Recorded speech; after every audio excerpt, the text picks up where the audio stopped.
લોકસભાની ચૂંટણીને લઈ ઇન્ડિયા ગઠબંધનના કોંગ્રેસના ઉમેદવાર લોકસભાના ઉમેદવાર સુખરામ રાઠવાની પ્રતિક્રિયા। સુખરામ રાઠવા સામાજિક માણસ છે। હું સમાજ માટે લડું છું, આદિવાસી સમાજ માટે પણ લડું છું અને ગરીબ વર્ગ માટે લડનારો માણસ છું, તેવું સુખરામ રાઠવા દ્વારા જણાવાયું હતું। છોટાઉદેપુર લોકસભામાં પીવાના પાણીનો પ્રશ્ન અને યુવાનોને રોજગારી મળતી નથી। બંધારણ બચાવવા માટે યુવાનો એકત્ર થશે। છોટાઉદેપુર લોકસભાની બેઠક અમે જીતવા જઈ રહ્યા છીએ તેવું સુખરામ રાઠવા દ્વારા જણાવાયું હતું। સુખરામ રાઠવા સામાજિક માણસ છે। હું સમાજના માટે લડું છું, આદિવાસી સમાજના માટે પણ લડું છું, બક્ષીપંચ સમાજના માટે પણ લડું છું। ટૂંકમાં ગરીબ વર્ગની સાથે લડનારો હું માણસ છું અને આ વખતે ચોક્કસ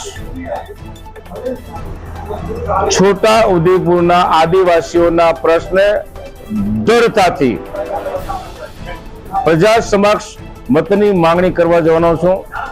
એનો નિકાલ કરવો હશે તો યુવાનો એમ કહે છે કે સુખરામ કાકા તમે લોકસભામાં જાઓ અને લોકસભામાં જઈને આપણો જે જાતિગત મામલો છે એને પૂરેપૂરો સુલઝાવો। મેં એમ પણ કીધું છે કે આ જાતિ અંગેનો પ્રશ્ન નહીં ઉકેલાય તો સુખરામ રાઠવા કોંગ્રેસ પક્ષમાંથી રાજીનામું આપીને રિટર્ન ઘરે આવી જશે।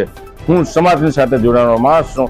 સાથે સાથે અહીંયા આ છોટાઉદેપુર વિસ્તારમાં પીવાના પાણીનો પ્રશ્ન એકદમ કઠિન છે।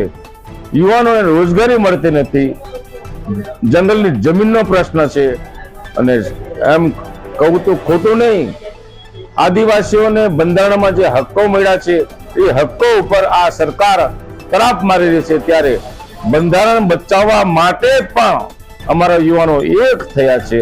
અમારે આદિવાસીપણું અમારે અસ્મિતા જાળવવાની છે। ત્યારે આ 2-3 મુદ્દાઓ જે છે, વિકાસના મુદ્દાઓ તો ઘણા બધા હશે કામના, પણ આ 3 મુદ્દા પીવાના પાણીનો, જાતિ અંગેનો અને બંધારણ બચાવવા માટેનો આ 3 મુદ્દાઓ છે।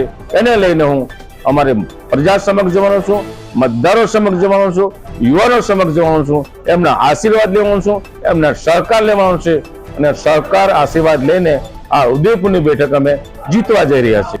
Rehan Patel, GTV news, Chhota Udepur.